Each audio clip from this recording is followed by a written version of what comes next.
So I think we have Ryan on the line just now. Yeah, can you hear me? Yes, we can hear you. Can hear you well. So just give you some background on Ryan. I just before the holidays, I picked up a copy of Ryan's latest book, and it's one of those books which, in equal measures, was very interesting, entertaining, and also a little bit depressing at the same time, because what he does is he really kind of lifts the lid on the 21st century media industry and how things are working. So you'll know many of Ryan's clients, Tucker Max, all those controversial ads and campaigns you've seen for American Apparel. So Ryan, first of all, thank you very much for coming on the show. So the question I have to ask is, why did you lift the veil? You could have gone on for many years without telling anyone all of your secrets.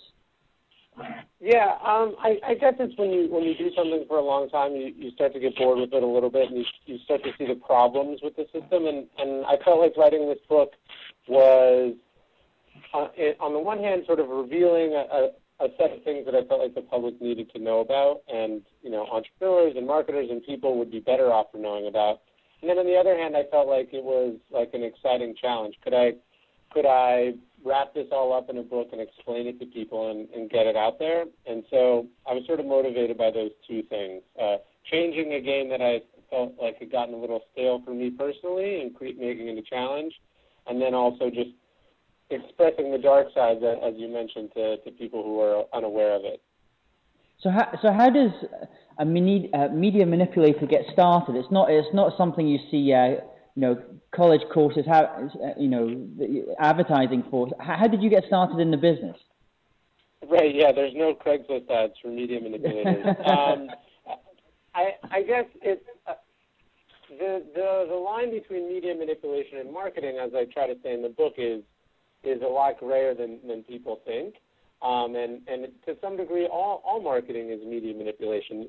The media exists as an entity to express information to the public, and people who have companies or businesses or in marketing positions, their job is to take that system and make it do what they want. And so manipulation has this connotation that's very, it catches your attention, and I use that deliberately. But manipulation also means to sort of exert influence on or direct with skill in the way that, like, let's say a masseuse might manipulate muscles. And so that's sort of how I thought about it, and I got into it working with bloggers and then even with American Apparel, which are sort of two companies two entities that have an untraditional approach to marketing, and they didn't have access at the time to the standard marketing techniques, and so we had to sort of make it up as we went along. One of my first clients, he wrote a book, but he was one of the first bloggers to get a book deal.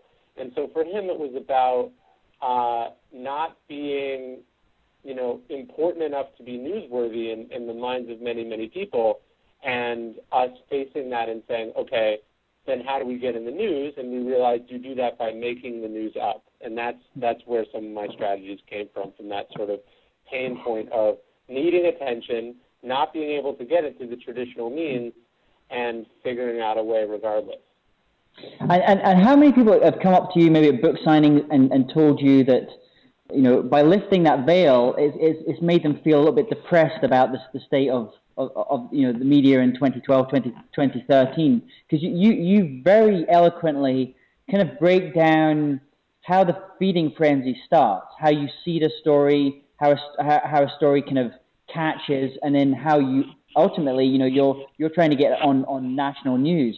It'd be great to maybe just talk to us a little bit about that process and how that's changed, and the role that blogs and having to publish so quickly now and so often. Yeah, it's interesting you bring up the depressive aspect, because that is one of the pieces of feedback I've gotten from people, and it's ironic because in one of the chapters in the book I talk about they've done lots of studies of what kind of information spreads on the internet and what makes people talk. And it turns out that things that make us feel sad or depressed or a little uneasy are antiviral. So they've done this really fascinating study of the most popular articles in the New York Times, and it turns out that articles that make us feel sad don't spread well because, as I quote someone in the book saying, no one wants to pass along a bummer to their friends. So I wrote this book. I thought it would be sort of sensational and crazy and make people go like, wow, I didn't know this was going on. And instead the reaction was it made everyone depressed, and therefore they didn't tell as many people about it as maybe I wanted. But the process I talk about in the book, I call it trading up the chain, and that's the way in which media starts online, or information or stories start online, and then end up progressing from this internet buzz to being offline media, whether that's in newspapers or on television or on radio, or just people talking around a water cooler at an office. And the reason for that is, where do the New York Times reporters find out what they're going to write about? Where do television producers hear about new things? They're not out pounding the pavement like they were 100 years ago, listening for gossip sitting in a bar. They're on the internet. And so if you can find out what I talk about and what I've discovered is, if you can find out what those influential sources are, the influencers who influence the influencers, you can have a disproportionate return on your investment. You can get picked up by a tiny blog, which is not that difficult. You can get them to write about you, and then the next thing you know, you're getting a call from a reporter at USA Today because they saw that story and they want to write about it too. And so that's the cycle. And what happens is, that's obviously great for taking your message and blowing it up, but also it's a way of that untrue information is propagated as well. I recently got a LinkedIn request from a reporter who saw a comment by another person named Susan Quinn on Huffington Post about something related to food and wanted to know if I was that person. They wanted to interview me. But you talk, Ryan. Right, and you could have said you were. Yeah. Because Ryan, you talk about this thing. It was about the links. It's a little bit shocking if you've maybe not been involved in the media industry. About we were speaking just earlier with Grant how we think of an entrepreneur as the visionary, and we kind of tend to think of journalists, especially if you're on the outside, as the person that's researching and tracking down the story. And you really talk in the book about many of them are just tracking that one link behind. As long as they've got one link behind, then it's up to the next guy how that link kind of got there. Yeah, I mean, look, at the end of the day, these reporters are just very busy, underpaid people doing the best they can with the very limited amount of time that they've been given. And if you look at the incentives, the way that these bloggers are paid and rewarded and promoted and such, they're not paid to do journalism as we've sort of been raised to think of it. They are just posting information. They are trying to get as many stories up as they can, as quickly as they can, and that leads to a lot of mistakes. So I try to make this balance in the book. So there's sort of, look, this is all bad because culturally it makes it really hard for good information to get out there on its own. But by the same token, if you're a marketer, the fact that bloggers are really busy, they don't have time to fact check, they're not interested in sort of big, heavy investigative pieces. They're looking for light things that will get clicks, that are easy to post. That's really fantastic because your client or you yourself has tons of things that are interesting that reporters would be happy to write about if this thing were to find its way to them or fall into their lap. And so I sort of strike this balance between total jaded pessimism and real optimism because and maybe this is where it ties in with Brent's book, is it's never been easier to get your message out and to get it to spread quickly to millions and millions of people. And we're speaking to you today from Napa, and we also have a lot of great winemakers that come into the studio, but many of them they make great product. Their product is very good, but their marketing is kind of sucky, and they feel that in order to have a good quality product, they need to be pitching it a certain way. What maybe some advice that you'd be giving to, say, a an up-and-coming winery that they're making a great new wine. How do they kind of cut through all that noise and get attention for what they're doing? I mean, what I would stop doing is like trying to make my publicity in the most competitive, crowded space, which would be sort of wine-based publications or news or whatever, right? Everyone tries to focus on getting attention in their space, when it's so much easier to find other spaces that might share a large demographic info that don't typically write about wine, because they're going to be much more interested in your story because it's something new and special and therefore more interesting and will generate more clicks and attention from their readers. And I would see how you can make your product relevant to these different groups and to do something interesting or newsworthy that makes them want to talk about you, rather than trying to get on, the 10 popular wine blogs. I'd rather find 1,000 blogs about 1,000 other things and create individual stories for each one of them. Does that make sense? Absolutely, but that must be a huge amount of work to kind of break up and try and create specific stories. So when you're being tasked by a client to help get them attention for their brand or for themselves as a celebrity, how do you actually kind of break up that work? Do you have to really do a lot of brainstorming with the client to say, here are some, obviously the Seth Godin thing of different tribes. Who are some potential tribes to go at? What's the kind of process that you go through with a client? Yeah, and to maybe provide an example to what we were just talking about, when I do, let's say, a book for a client, off the top of your head, you're like, oh, where can I get book reviews for this book? And that's what people have typically thought of as book marketing. Well, a lot of books are competing to be reviewed by book reviewers, and I sort of say, like, I'm not going to bother with that. It's not worth it. What are the 10 different sort of niches or tribes, as you put it, that you're interested in, that are relevant to your book, and how do we make individual messages from this book appeal to them? And the nice way to do that is the fact that you've already written a lot of stuff. Like, let's say you're dealing with a book. Well, a book is 100,000, it's 50,000 words, it's 100,000 words. It's really easy to say, okay, what are the 700 words that are relevant to this tribe? There's a guest post. There's an excerpt. There's an email that I can send. And so I try to make as much happen with what's already been created as possible. But when you can't do that, it is a lot of work. But marketing has always been a lot of work, and getting great results doesn't come easy. You don't just get to magically send out a press release and hope you get a lot of attention. That's never been my experience. Yeah, we like to do the intersection between, so we have a lot of winemakers on the show, obviously, but then we bring them on, they're a chef, they're a musician, or they're part of Benedetto Guitar, like Minor Winery, and they have wood, wine-stained Benedetto guitars, and bring on some people, and a whole new audience is created, and it's not just the people that are reading Wine Spectator, which they're pre-profiled, but yeah.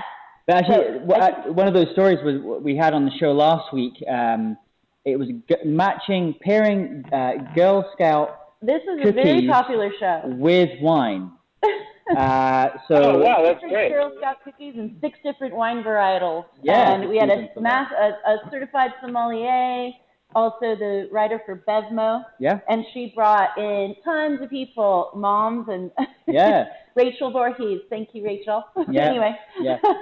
So, I mean, and doing something like that is obviously now going to be attractive or possible to write about on a whole swath of culture sites, food sites, sort of kids, whatever kind of parenting sites. All these sites can suddenly write about it that otherwise wouldn't be able to do a story just about wine, let's say. And so I like to look at making newsworthy things like that, and what you guys are talking about is a great example of it. We were talking the other day, we had Chris Gillibo on from the $100 Startup, and he has a great quote in the book. I'm not sure if it's his quote, but it says, in the future, marketing will be like sex. Only the losers pay. And just that thing of, I suppose, there's that great book, was it the 22 Immutable Laws of Marketing, which is very like PR, getting angles rather than what a lot of companies seem to do now is almost kind of lead on advertising rather than allowing the advertising to come in behind and support what they're doing. Yeah, exactly. And look, I totally agree with that quote applied to marketing. And what I tell my clients is, look, I can tell you what you should do. That's easy. That doesn't cost me anything. But if you want to, like, the reason you bring me on is that I'll do it for you and I'll do it with you, so you're not doing the heavy lifting, because I have good people who have done this and I have the relationships. Mm-hmm. But knowing what to do marketing-wise is very easy these days. It's just, do you have the time, the staff, and the energy that goes into waging a campaign? Like, I get this with authors all the time. They call me 2 weeks before their book comes out and says, hey, we want to make the bestseller list. How do I do it? And I think Brent's book's a great example. How long have you guys been working on that book campaign? I talked to Patrick, his co-author, at least a year ago, and he was plotting this stuff out. And that's right. Basically how it has to be done these days.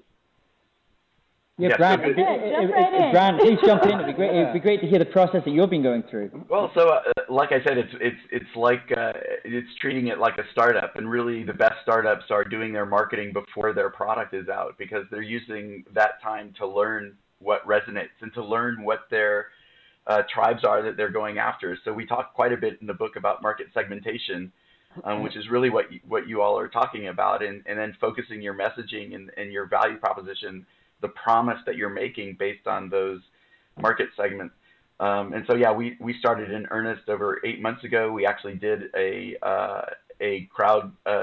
crowdfunding campaign to get our early adopters involved, and had hundreds of sales there just with early adopters that we gave them early content to, and got feedback from, and in return they're acknowledged in the book, every single one of them. So yeah, we started from the get-go, and I think actually Patrick Vlaskovitz, my co-author, did some super innovative stuff. We've taken a page from Eric Ries and Tim Ferriss and Seth Godin, but we've also done some of our own things there. And it really, there's a great article in Forbes that was written about our campaign. Is this the new way to do book marketing? And it's hustling just like you do with a new product.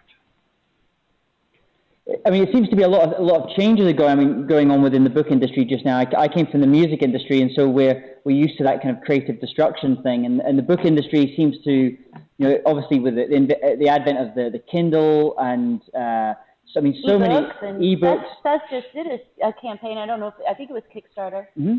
And he wrote this huge. It's more than a novel. I don't know what it was. It was some kind of, I don't know what he calls it, but it's a huge publication just based on the need of, it's exactly what Ryan was talking about a little bit earlier, I think. Well, one of the ways I look at this, and again, we talk about this in the book, is are you doing sustaining innovation or disruptive innovation? I mean, if you're making a new wine, that's not disruptive innovation, right? So on the marketing side, then you only have a couple of choices. One, spend tens of millions of dollars and market against the big brands, where you have to innovate in your marketing funnel. So you have to do new things in your marketing in order to get attention. And so I think that's what you guys are talking about. Mm-hmm. And Ryan, you advocate occasionally just making stuff up.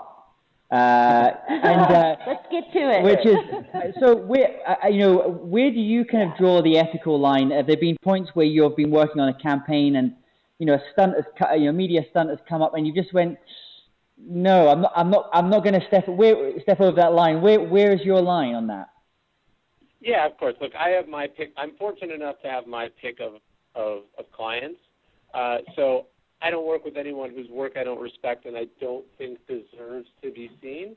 Now, obviously, that's subjective, but once I make that decision, I say, look, basically, there's nothing out of bounds to get this in front of people. And so whereas a lot of people are, sticking with publicity stunts or taking editors out to lunch, I say, how can we do something really interesting that will make people talk about this book that fits with your audience and brand? And so in the past, I've represented very controversial clients with, Tucker and American Apparel, and their tolerance is going to be much higher than the normal person's brand. And so we've been able to do things from, ads that feature completely naked models to, getting banned from Twitter to creating protests around our work so we could get banned from places, doing sort of whatever it takes to generate news and attention is what I'm willing to do for my clients. But if I was representing a yoga studio or a winery, I would probably advise them to do something different. Mm-hmm. And I guess at the end of the day, my point is, and I talk about this a lot in the book, is if the media is just making stuff up because they don't care if it's true or not, maybe you don't have to feel so guilty about playing with the truth a little bit yourself. I'm not saying you lie. I'm just saying that and this happened today. MTV pretended to hack their own Twitter account, and they got a bunch of publicity about it. Are they making stuff up? Are they lying? I don't know. It all comes down to your own word choice, but they're doing something interesting that makes people talk, and that's the kind of work that I do with my clients. Mm-hmm. Well, I think your book is incredibly relevant, of course. I mean, I'm not the first to say that, but with all the awareness of the consumer knowing they're being sold a package, and the authenticity of the brand is maybe that is more important than today than ever before. I'm sure. Because, of course. But I wonder, Ryan, were you getting any kind of death threats or poison pen letters from other publicists in the industry saying, "Damn you! You've given away some of our secrets." What was the reaction to your peers within the industry? Yeah, it's funny. I got I thought my deepest fear was that the reaction would be like, you know what, Ryan, you're wrong. Because you write a book, you spend a lot of time saying these things. Who knows? Maybe you're off in your own world. But no one said that because I wasn't. What they did say is, don't listen to him, or they said he's a liar, or they said he's a bad egg. He doesn't represent all these things. And so what I got a lot of shooting the messenger with the book, particularly from PR people who I think were upset that I was painting some of their favorite tactics and making it public. So that was something I didn't expect. Like, so for instance, I exposed this service that a lot of people rely on called Help a Reporter Out, which is basically like a quote factory for the media. It's just an easy way to get publicity and press. Yeah. And so I showed how a lot of these things can and are manipulated. And so instead of journalists being like, thank you, I got a lot of marketing people being like, hey, you're spoiling the fun for the rest of us. You're ruining my game. You're making me look bad. You're going to have to make them learn something.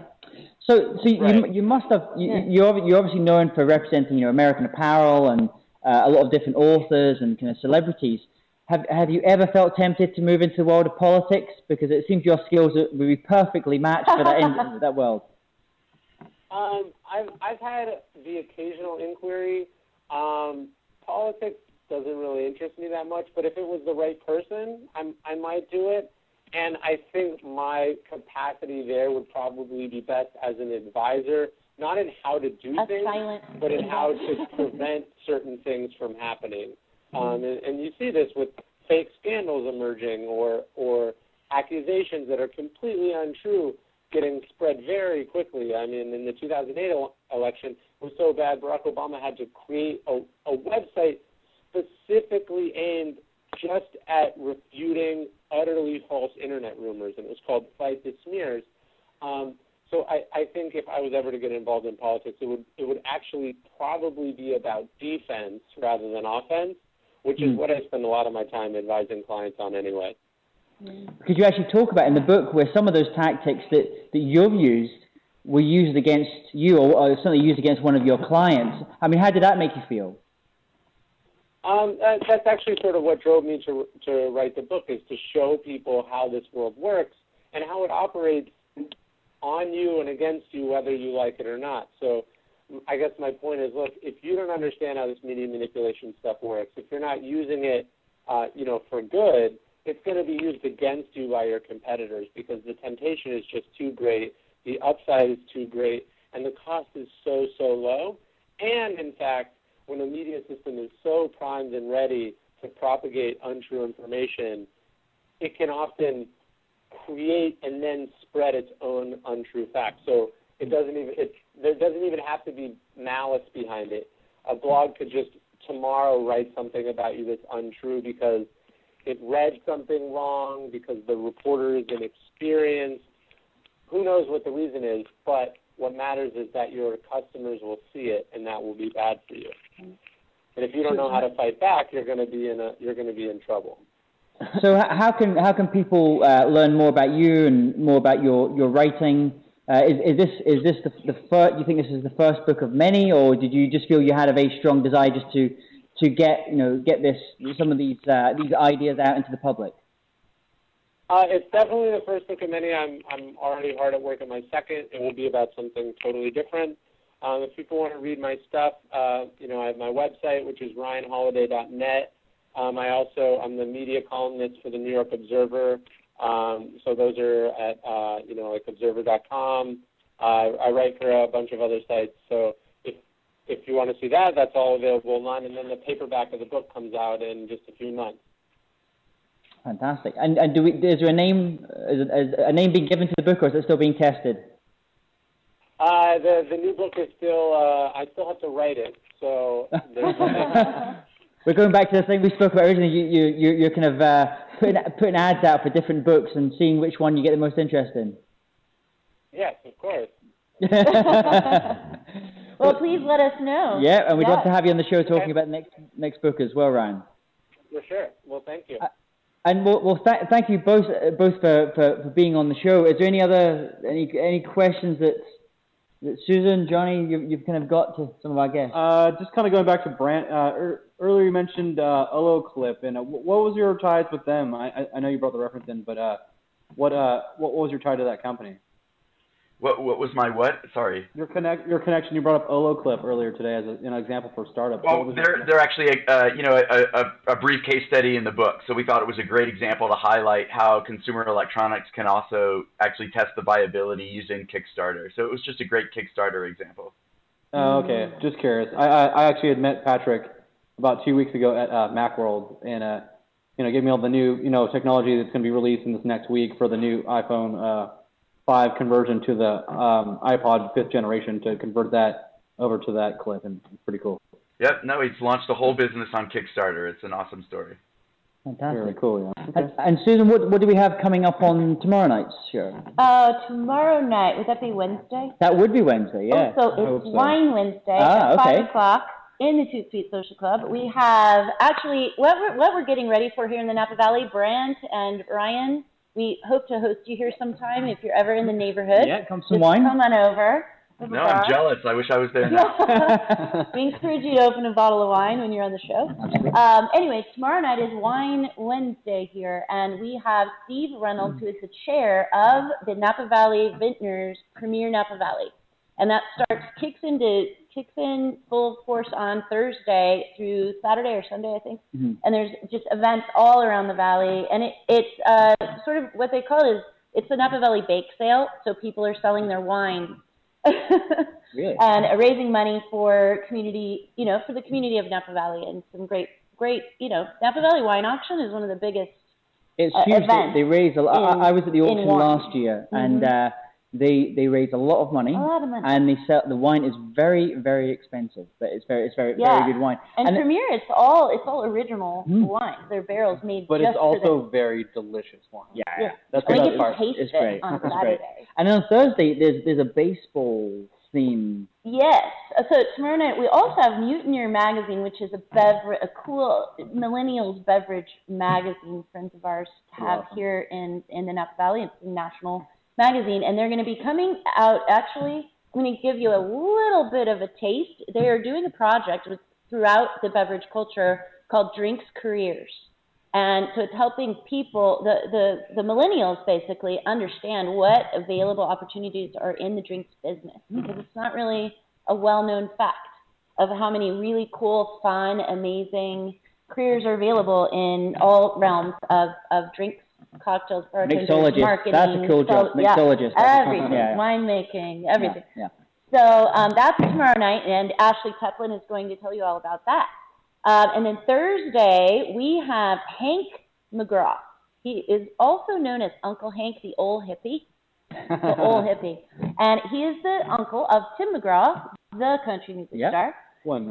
We might say married to Faith Hill, the beautiful country music star. And they're going to be telling us more about the Tug McGraw Foundation, which does a lot of work for PTSD and I think brain cancer.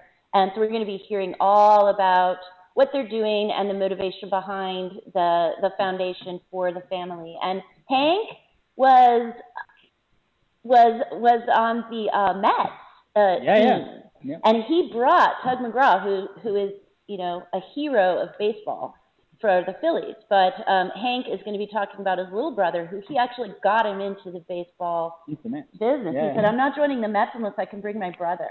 And then this whole story unfolded, and he's been a recluse, I think, a little bit in the Napa Valley and living here. So we're going to have him here in the studio. You can log in and meet him. And then on Friday we have, what do we have on Friday? Oh, what's Friday? Friday is food. Food. Yes. I don't know. I'm told if you're a meat lover, you'll like Friday's show. I haven't been told much more than that, but if you're into meats, cooking meats. Jolene, the master of meat, she has a master's in meat science, and she's going to be here in the house. A little bit about meat, I guess. Yeah. Well, thank you very much to our guests, Ryan Holiday and Brant Cooper. Thank you very much for being on the show. And thanks for having me. Thanks for having me too. Thank you, guys. Thank you. So the archive will be up tomorrow, and we can watch this for years and years to come. Yeah. So we'll see you guys soon. Hopefully you'll come back to the Social Club. And for everybody that's watching online, thank you for joining us. Cheers. We hope you join our next show. And just log in, enable your webcam, and join us right here. We can see you, hear you, and drink with you. Cheers. Good health. Thanks, everybody. Right. Yeah. Good night. Good night. All right. Good night. Bye-bye, guys. Good night.